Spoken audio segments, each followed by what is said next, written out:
اللہ من الشیطان الرجیم بسم اللہ الرحمن الرحیم السلام علیکم ورحمۃ اللہ وبرکاتہ۔ ناظرین محترم، آج کی اس ویڈیو میں جس موضوع پر ہم بات کریں گے وہ ہے حج۔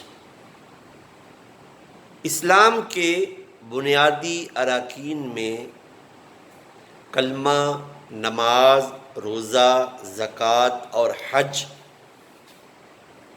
پانچواں رکن حج ہے جو ہر صاحب استطاعت پر سال میں نہیں بلکہ زندگی میں ایک مرتبہ فرض ہے۔ آج کی اس ویڈیو میں جن سوالات کا جواب عرض کروں گا وہ یہ ہیں کہ حج اکبر اور حج اصغر میں فرق کیا ہے۔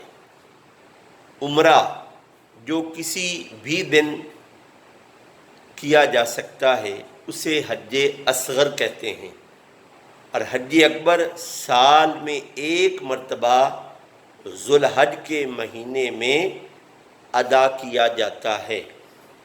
بعض لوگ یہ کہتے ہیں کہ جمعۃ المبارک کے دن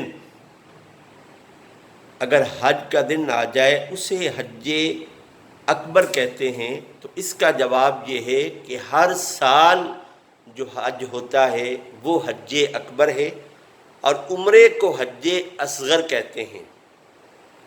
جمعے کی دن کی فضیلت کی وجہ سے، کیونکہ جمعہ کا مبارک دن افضل الایام ہے، بعض علماء نے جمعے کی فضیلت کی وجہ سے حج اگر یعنی یوم عرفہ جمعۃ المبارک کے دن آ جائے تو اس لیے بھی حج اکبر کہا گیا ہے، لیکن جامع اور مختصر جواب یہ ہے کہ ہر سال جو حج ذوالحج کے مہینے میں پڑھا جاتا ہے، ادا کیا جاتا ہے، وہ کسی بھی دن آ جائے تو وہ حج اکبر ہی ہوتا ہے۔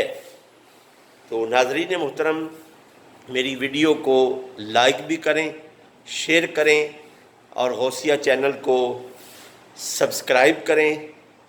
والسلام علیکم ورحمۃ اللہ وبرکاتہ۔